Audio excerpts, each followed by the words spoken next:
दोस्तों, पंडित जी क्या कह रहे हैं, एक बार पंडित जी की बात सुनिए। ये सोचनीय विषय है।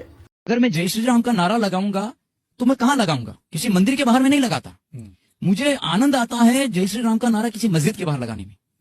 किसी मुसलमान के सामने अगर मैं जय श्री राम का नारा लगाऊंगा तो मुझे बड़ा आनंद आता है। जबकि जय श्री राम के नारे का संबंध किससे है? हिंदू से है या मुसलमान से है? हिंदू की आस्था हिंदू मंदिरों से है या मस्जिदों से है? तो कहीं ना कहीं ये गलतियां इसलिए हो रही है। एक तरफ हमारे मंदिर घंट बजाने के लिए लोग नहीं आरती के समय, और एक तरफ हम मस्जिदों के सामने नाच गाने की जो बात कर रहे हैं वो कहीं ना कहीं हमारी आस्था की गलत अभिव्यक्ति, गलत जगह अभिव्यक्त हो रहा है।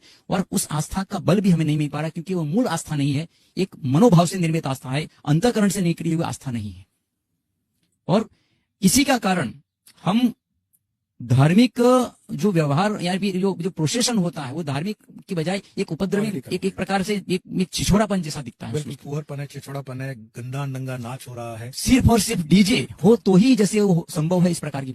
ये जो उसको देखने वाले लोग हैं वो उसको समझ ही नहीं पा रहे कि क्या बज रहा है, तो वो देखते इसलिए कि कोई भीड़ जा रही है। महात्मा महामंडलेश्वर शंकराचार्य के समय जो बैठे हुए अधिकारी हैं, कभी ये क्यों नहीं इस पर कहते हैं कि ये गलत है?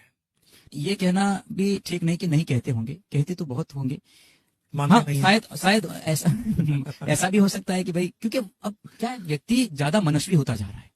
स्वतंत्रता तो हमने पा, लेकिन स्वच्छंदता की दिशा में हम आगे बढ़ रहे हैं, स्वतंत्र नहीं बन रहे हैं। बिल्कुल हम स्वतंत्र हो, किसी के अधीन ना हो, वो हमारा व्यवस्था है। हम तो सभी को आत्मनिर्भर बनने की व्यवस्था में ले जाते हैं, लेकिन ये स्वच्छंदता इतनी बढ़ गई है कि हम, जैसे आपने कहा कि साधु संत या अपने जो श्रद्धेय स्थान से बैठे हुए लोग कहते हैं उसकी भी हम बात नहीं रखते हैं। तो सिर्फ वो अपने लिए नहीं कह रहे हो, कहीं ना कहीं ये पीढ़ी जो गर्त में जा रही है, गलत दिशा जा रही है, इसीलिए उसको कहीं ना कहीं ठीक करने के लिए धर्म का कवच बनाना चाहती है, धर्म का उसको सुरक्षित करना चाहती है।